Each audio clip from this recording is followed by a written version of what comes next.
नमस्कार मित्रों, स्वागत है आपनो अपनी यूट्यूब चैनल भगवती कॉम्प्यूटर पर। मित्रों, गौण सेवा पसंदगी मंडल द्वारा एक नोटिफिकेशन जाहिर करवामां आव्युं छे।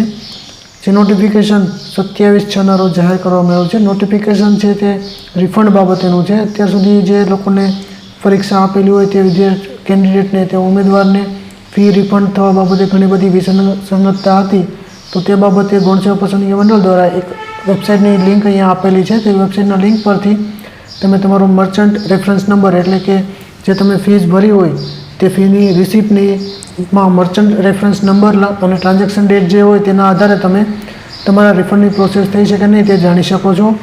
તે માટેની એક નોટિફિકેશન જાહેર કરેલી હતી। આ નોટિફિકેશન પ્રમાણે ફી રિફંડ માટેની જે પ્રોસેસ છે તે મેં અહીંયા ચેક કરેલી છે।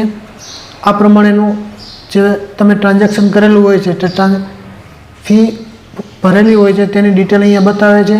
ત્યારબાદ જે રિફંડની હિસ્ટ્રી છે કે ક્યારે તમને રિફંડ થશે તેની ડિટેલ અહીંયા બતાવેલી છે।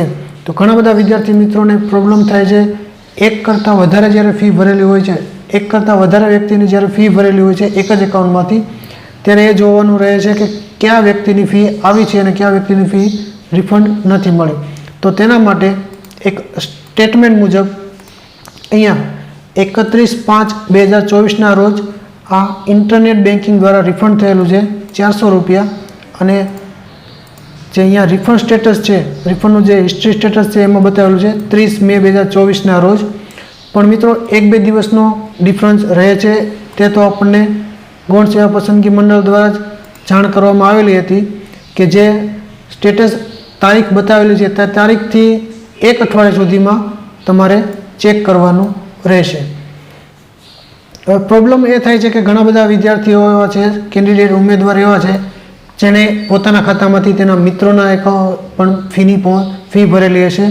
તો તેમાં કયા વિદ્યાર્થીનો કયા ઉમેદવારની ફી રિફંડ થઈ છે, કોની નથી થઈ તે તપાસવા માટેની એક મોટી મૂંઝવણ હતી। તો મોટી મૂંઝવણ માટે અહીંયા જે તમને ફી રિફંડની પ્રોસેસ બતાવેલી છે તેમાં ઉપર જે બેંક રેફરન્સ નંબર છે, આ જે બેંક રેફરન્સ નંબર છે તે મહત્ત્વનો છે। આ જ રેફરન્સ નંબરથી તમારા ખાતામાં જો ક્રેડિટ જમા થયેલું હોય, બેંકમાં ક્રેડિટ થયેલી હોય રકમ, તો સમજવું કે તે આ જ વ્યક્તિની છે।